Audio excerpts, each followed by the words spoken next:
दो मथे दो पोते मथे दो मथे पोते पोते दो ये ना पोते उड़ाओ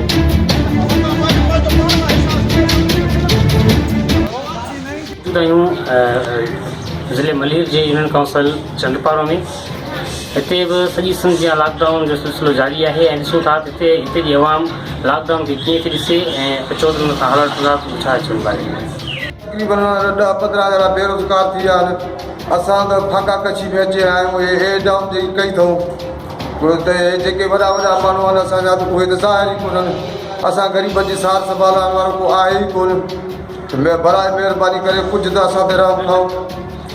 ठीक है भाई तमामु घणो फ़ाइदो थियो आहे। केसनि ते काफ़ी कंट्रोल थी वियो आहे वायरस ते।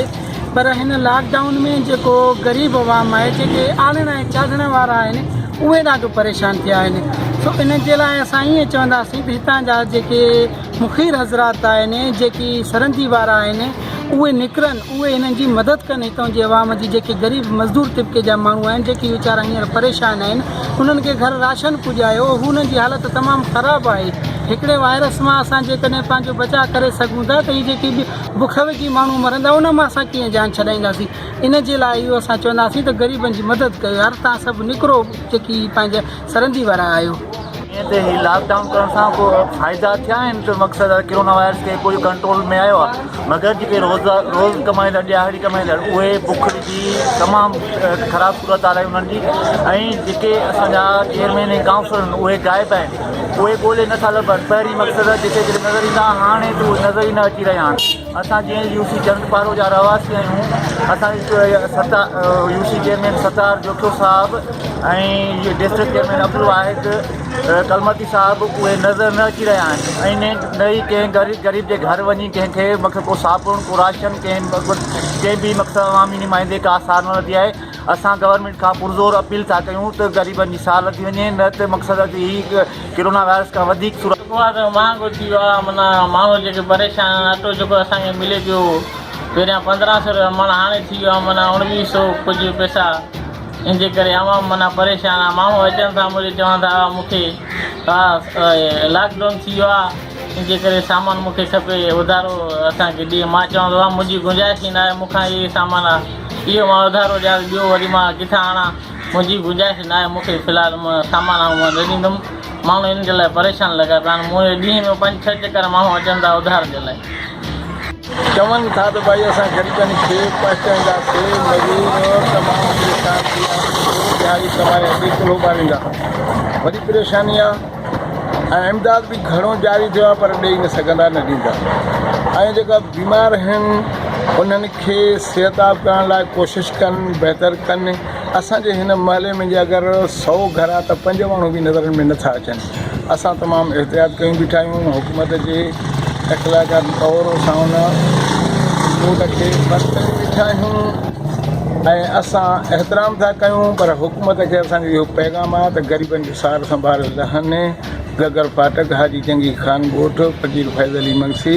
कोई लॉकडाउन थियो आहे इन मां बीमारी जो त फ़ाइदो आहे लेकिन जेके ही ग़रीब रोज़ कमाए रोज़ खाइण वारा आहिनि अञा ताईं उन्हनि जी का सार कंहिं बि कोन लधी आहे। न यूसी जो चेयरमैन पातो आहे न यूसी जो नुमाइंदो पातो आहे न काउंसलर पातो आहे ऐं न उन्हनि ग़रीबनि ताईं को राशन फ़राहम थियो आहे। असां इहो त चवंदा आहियूं त जेकॾहिं को वाउंट थिए थो त पोइ यूसी चेयरमैन ऐं नुमाइंदा सभु हिक ॿिए जे पोयां गाॾियुनि खे कतारूं करे हर हिक जे घर पहुचनि था त महिरबानी करे वाउंट असांखे ॾिजो। हाणे असां उन्हनि खे हथ जोड़े ई अर्ज़ु कयूं था त जीअं हथ जोड़े तव्हां वाउंट वठणु आया हुआ तीअं असांखे महिरबानी कयो असांजे ग़रीबनि बचनि ते महिरबानी कयो ऐं उन्हनि ग़रीबनि ते महिरबानी कयो जेके रोज़ कमाए रोज़ खाइनि था ऐं उन्हनि खे अची ऐं पंहिंजी महिरबानी इहा कयो त उन्हनि ते राशन पुॼायो उन्हनि जी सार संभालो। ही लॉकडाउन जो सिस्टम जेको आहे न गवर्नमेंट सिंध शुरू कयो उन सां सम्झी जेको आहे न बीमारी जे हिसाब सां त काफ़ी फ़र्क़ु अचे थो ऐं असांजे लाइ बहितर बि आहे। पर गवर्नमेंट सिंध खे थोरो जेको आहे न नज़रसानी करणी पए त जेके बेरोज़गार ॾियारीदार माण्हू आहिनि उन्हनि जो गुज़र सफ़र कीअं थींदो। यकीन कयो त हिते गगरवासी तक़रीबन जेके 400-500 घर आहिनि जेके वीचारा डेली वेजेस ते कमु कंदा तिन्हनि जा चुल्हा थधा थी चुका आहिनि। ऐं इलाही जेको आहे न परेशानी जे आलम में आहिनि ऐं खाधे खुराक जी बि किलत थी वई आहे। उन खां पोइ जेको आहे न यकीन कयो मुंहिंजे घर में हिकिड़ो पेशेंट आहे, हींअर तकलीफ़ थी आहे उनखे, मूं वटि एतिरा पैसा न आहिनि जेके मां इस्पताल उनखे वठी वञा। अहिड़ी का बि उनखे तकलीफ़ न आहे, पर इन खां कोरोना वायरस खां अलावा बि जीअं ॾिसो बुखार खंघि या ज़ुकाम या ॿी का बीमारी आहे हल्की फुल्की सम्झी जेको आहे एतिरा बि असां वटि पैसा न आहिनि जो असां कंहिं अस्पताल ताणी वञूं। ज़िंदगी जेका इंसानी ज़िंदगी बिल्कुलु महदूद थी चुकी आहे। घरनि ताणी असां रहिजी विया आहियूं। कमाइण वारा जेके बि ज़रिया हुया सभु बंदि थी चुका आहिनि। असां इलाही इंतिहाई परेशान आहियूं। न असां वटि खाधो खुराक आहे, न असां वटि एतिरा वसाइल आहिनि की असां जेको आहे ॿाहिरि निकिरी सघूं या कंहिंखे अस्पताल वठी वञूं। तंहिंजे करे असां रिक्वेस्ट था कयूं गवर्नमेंट सिंध साईं मुराद अली शाह खे त असांजी वार कई वञे। नाज़रीन, तव्हां अगरि असांजी ॻाल्हियूं ॿुधियूं चवनि था त असां लॉकडाउन में सिंध सरकार सां मुकमल सहकार कयो आहे ऐं लॉकडाउन असांजे फ़ाइदे में आहे।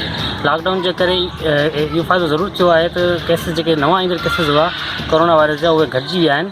पर हिकिड़ो उन्हनि हिकिड़ी ॻाल्हि कई त हिनखे नुक़सानु ॾाढो थियो आहे। नुक़सानु इहो थियो आहे जेके ॾियारी ते कमाईंदड़ मज़दूर हुआ, जेके आणियूं ऐं चाढ़ियूं वारा मज़दूर हुआ, उन्हनि जा उन्हनि जो चुल्हूं जेके आहिनि थधियूं थी चुकियूं आहिनि ऐं हिन महिल ताईं को बि सरकारी नुमाइंदो MPA MNA तोड़े यूनियन काउंसिल जे चेयरमैन या को बि यूनियन काउंसिल जो अमलदार हिननि ते न पहुतो आहे।